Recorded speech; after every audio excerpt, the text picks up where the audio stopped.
Anti corruption in action, محکمہ excise میں کروڑوں روپے کی بوگس واچر پر گاڑیوں کی رجسٹریشن کرنے کا انکشاف۔ محکمہ اینٹی کرپشن لاہور ریجن اے نے 750 بوگس گاڑیوں کی رجسٹریشن پر ایکسائز ملازمین پر مقدمہ درج کر دیا۔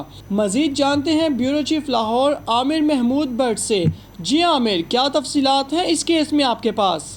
جی بالکل ماجد، محکمہ اینٹی کرپشن لاہور ریجن اے کے انویسٹیگیشن افیسر اعتزاز گوندل نے E T O Qadri, Ghulam Rasool, excise inspector Abdul Waheed میوں، ایم ٹی سی قدیر کے خلاف مقدمہ نمبر 30/20 درج کر لیا ہے اور یہ مقدمہ منیر احمد کی مدیریت میں درج کیا گیا ہے۔ اس میں مزید ملزمان یونس جاوید پروگرامر، محمد سلیم کمپیوٹر انچارج، خرم گجر ایجنٹ اور دیگر کے کردار کا تعین دوران تفتیش کرنے کا عندیہ دیا گیا ہے۔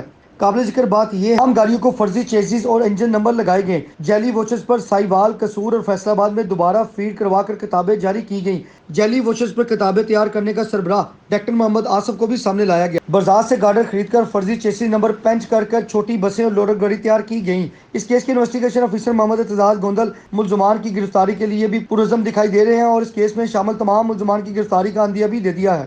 جی شکریہ عامر، تفصیلات سے آگاہ کرنے کے لیے۔ اگر آپ نے ابھی تک ہمارا چینل سبسکرائب نہیں کیا تو ابھی سبسکرائب کریں اور بیل آئیکن کو کلک کر کے ہماری لیٹسٹ ویڈیوز کے بارے میں اپڈیٹ جانیں۔